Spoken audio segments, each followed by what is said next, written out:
Hi everyone, it's Michael here and welcome back to the channel. I hope you're having a good beginning to June. Here in Scotland the weather is beautiful, it's sunny, not too hot and a little bit windy as well, but generally the weather's very good here, so I hope you're having a good beginning to the month of June. Thank you very much for coming back to the channel. I hope you've been enjoying the videos that I've posted so far. So I've done a few introductory videos on French, Italian and Spanish, and you can check those videos out by having a look at the homepage of my channel. You'll see all my videos there. As well as the videos on different languages like French, English, Spanish and Italian, I also thought it might be a good idea to do some videos about language learning in general in order to give you some hints and tips and advice about language learning and about how to learn a language. Just things that I've kind of picked up through the years from doing my own teaching and doing my own learning. So this is the first one, and I hope you'll find it helpful. Please like, subscribe and share to the channel. Every bit of support we get, we really appreciate. Okay, so in today's video, I'm going to share with you my top piece of advice if you are thinking about learning a new language or you've just started learning a new language. And that piece of advice is make sure you set your goal correctly. Okay. Now, it's amazing how many people don't actually do this. Many people start learning a language without thinking about their end game, without thinking about where they want to get to. Okay, and in my experience, this is one of the reasons that many people actually get fed up learning a language or they quit learning a language because they haven't thought about the goal, they haven't thought about what they want to achieve.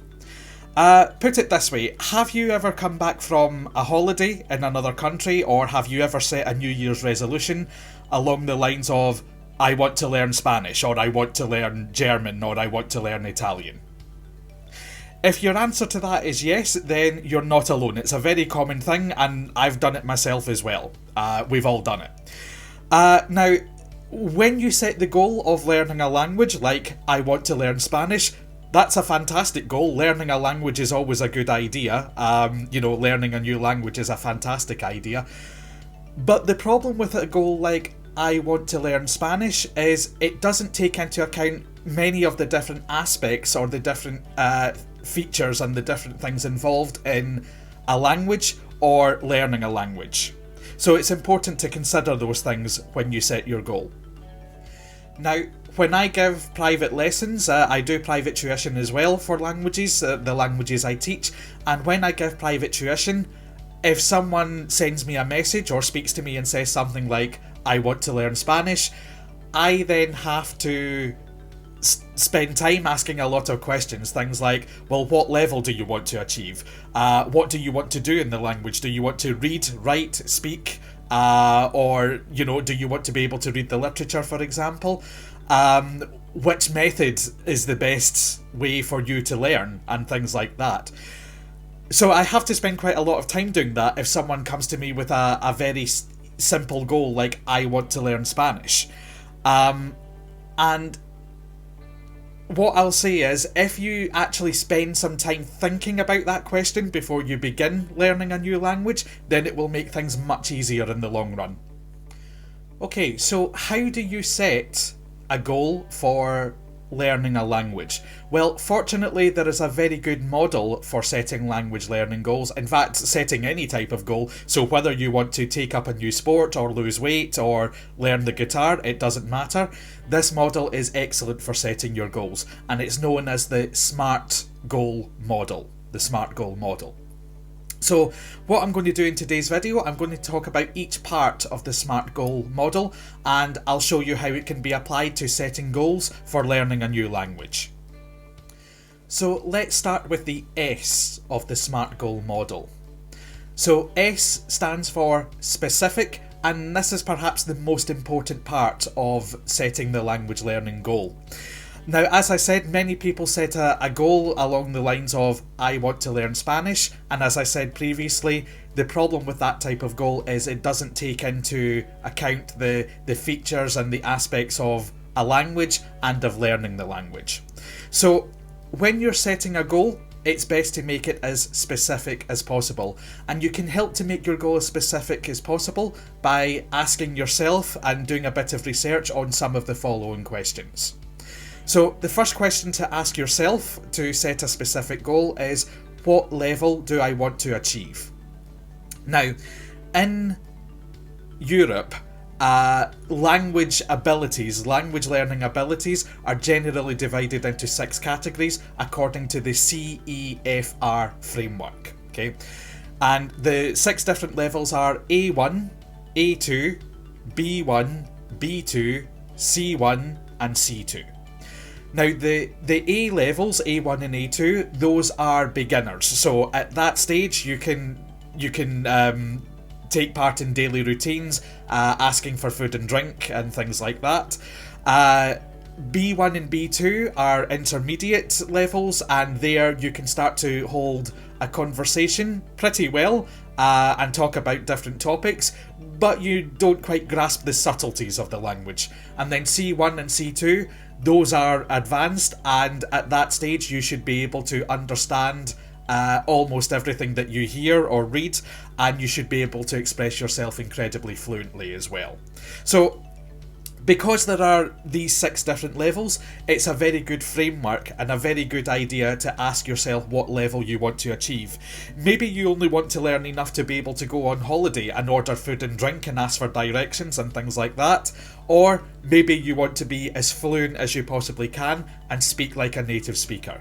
So it's a good idea to think about that goal first, and of course you can always change it later as well. The second question that will help you make a more specific language goal is, what skills do I need? Now, generally in language we talk about the 4 different skills. We talk about reading, writing, speaking and listening. And although there's 4 skills, they are generally grouped into 2. So reading and writing tend to go together because they involve the same sides, 2 sides of the same coin, and then speaking and listening go together because they are also linked. So we have written and oral side, basically. Now it's a good idea to think about what skills you're going to need. Although generally when you start learning a new language, especially if you go to a language class or you do a course, they will generally include practice of all 4 of the language skills. But it is a good idea to focus on or ask yourself which ones you will need the most. So for example, if you plan on doing the A1 level, enough for a holiday, enough of the language knowledge for a holiday, then really, speaking will probably be the more important, speaking and listening, because those are the 2 you'll have to do more often. But if you plan to achieve C2 level, for example, then yeah, you'll probably need to know a lot about reading and writing as well.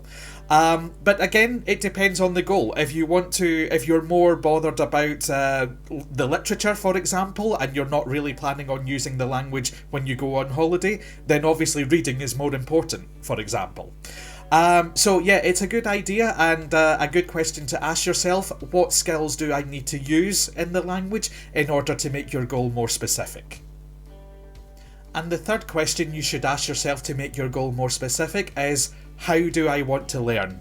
Now, these days there are so many different ways to learn a language. There's face-to-face classes, there's online classes, apps, books, audiobooks, videos and websites for learning. So these days you are spoiled for choice when it comes to learning the language. So it's a good idea to ask yourself which methods you want to use to learn your new language. And notice that I say methods rather than method, because generally I would say it's a good idea to combine different methods. So even if you're taking a class, for example, an evening class or something like that, it's also a good idea to read books and use websites and videos and apps as well. So probably you will have a combination. But even though you're having a combination, even though you will use a combination of methods, it's a good idea to pick the 1 or 2 that will work best for you. So if you're a visual learner, apps and videos might work better. And then if you are more what they call kinesthetic, you learn by doing, then the different classes might appeal to you as well. So it's a good idea to think about the methods you want to use when you're learning the language.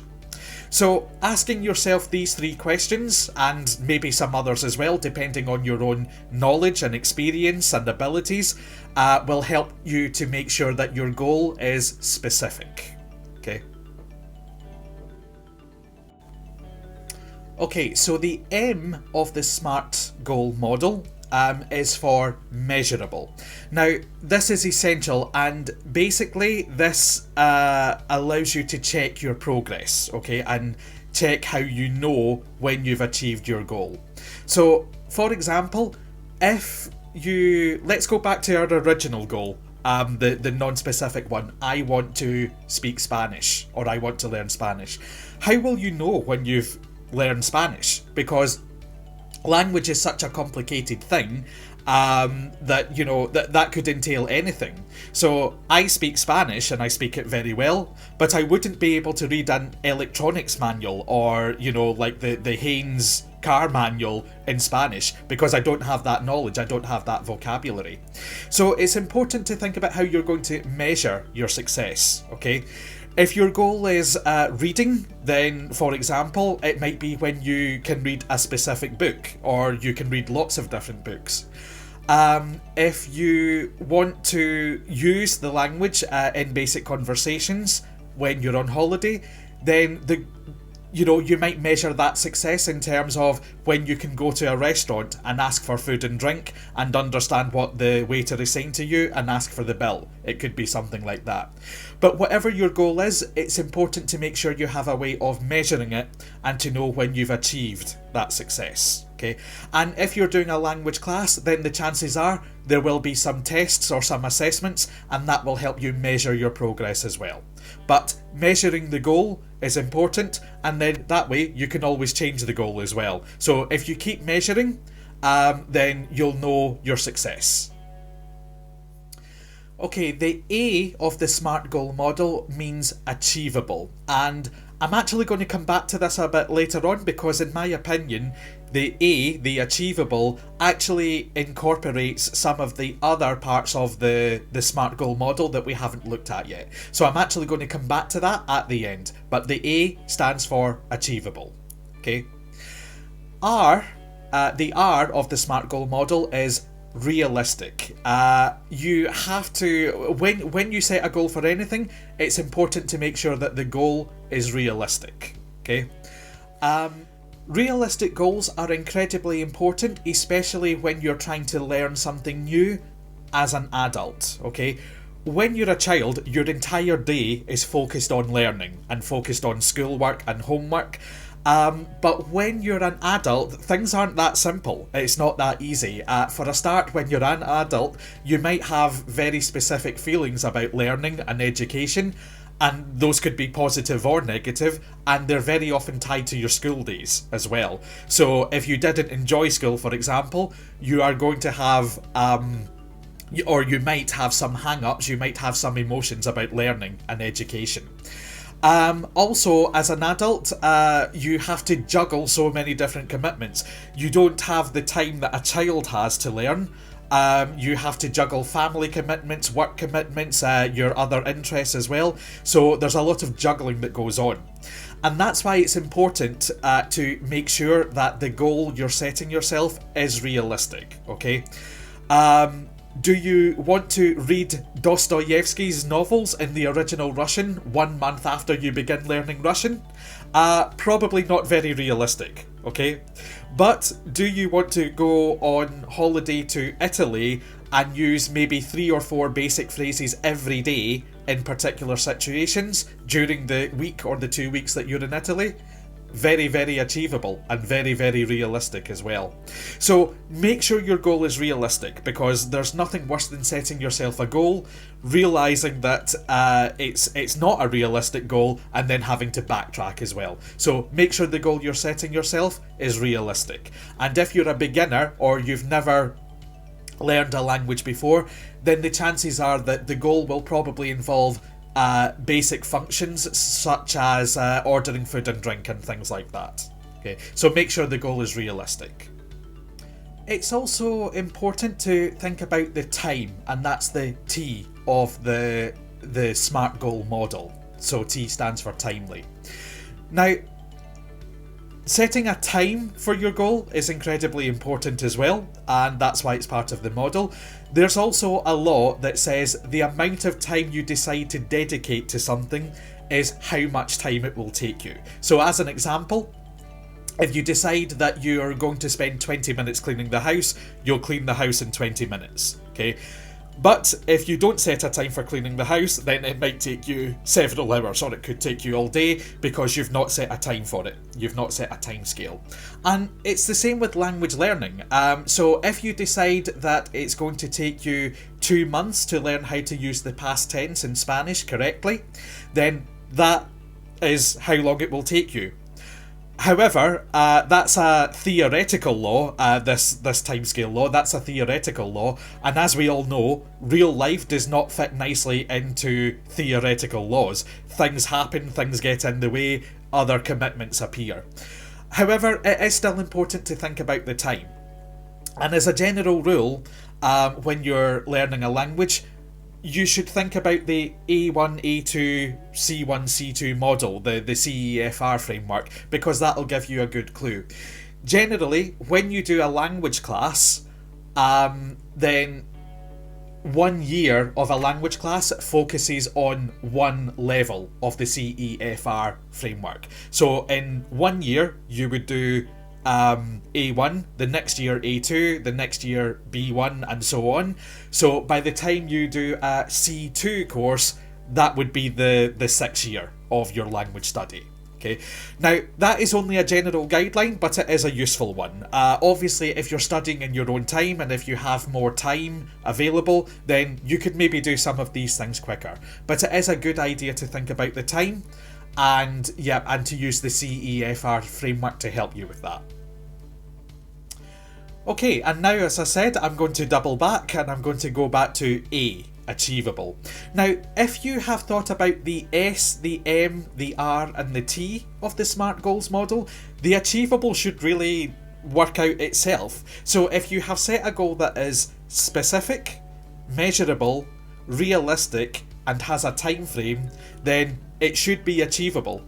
Again, there are certain things that can happen that means this is not always the case, but in general, if you have thought about those other aspects, the S, M, R and T, then achievable should look after itself.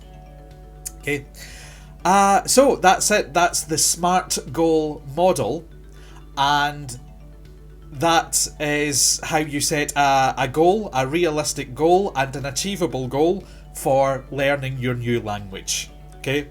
And one final word about setting your language goal.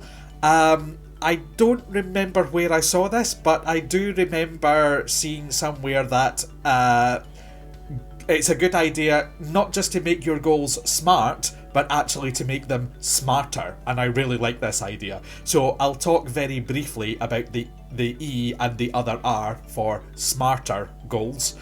So the E is for exciting. Yep, you want to make your goals as exciting as possible, and you want to make the tasks that you do in order to achieve the goals, make them exciting as well. Because let's be honest, the more we enjoy something, the more we keep doing it, okay?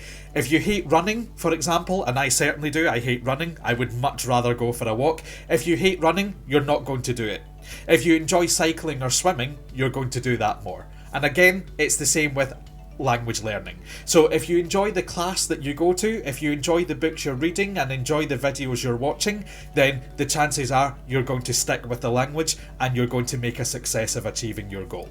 So whatever tasks you do, whatever activities you do to reach your language learning goal, try to make them as exciting as possible. For me, it generally involves music. If I'm learning a new language, I like to listen to the music in that language. So make them exciting. And the second R is for re-evaluation. Now, I said earlier, there's nothing worse than setting a goal and then realising you hadn't quite thought about it, and then you've had to backtrack. Now, that is true, there's nothing more disappointing than that, but remember, you can always re-evaluate the goal. Okay, so if you set an original goal to finish, for example, to finish reading the first Harry Potter book in Italian, in 3 months, and then you decide it's far more difficult than you thought, it's okay, just reevaluate the goal. So you could do that either by changing the number of pages you read every day, or look up more vocabulary or something like that. So there are lots of different ways to reevaluate your goal, and again, you can still use the first part of the SMARTER goal model to help you. So you can make the goal more specific, you can make it more measurable, more realistic, and put a more accurate time frame on the goal as well. Or you can make it more exciting as well. So if the goal doesn't work out, it can be very disappointing, but don't be afraid to re-evaluate the goal. Okay, and if you do that, if you follow those extra 2 steps, you'll have smarter goals as well. Okay, so that's today's video, my top piece of advice for learning a new language, okay? And as I said, my top piece of advice, make sure you set SMART, or even better, set SMARTER goals. Specific, measurable, achievable, realistic, time frame, exciting, and re-evaluation. And if you do that, it'll make your language learning journey, your language learning process much easier. And my hope is that you won't give up so easily, you won't quit, because if you put the thought into it beforehand, it should be much easier to follow. Okay, I hope you've enjoyed this video, and I hope you've got some value from it. If you have any comments, questions, or suggestions, please leave them in the comment section below.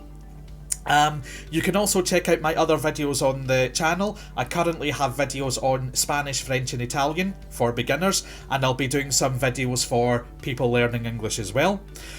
So please like, subscribe and share to the channel, and you can also follow my posts on Facebook as well, where I make posts on language vocabulary and share the videos as well. I also plan to start new language courses for beginners, French, Spanish and Italian. I'm going to have new courses in those languages for beginners starting in October 2022, and those courses will be both online and in person. So if you want to register your interest, you'll find the link in the video description to do that. There's no commitment, but you can register your interest. So yep, let me know, stay in touch, and hopefully I'll see you in October. Thanks. Bye.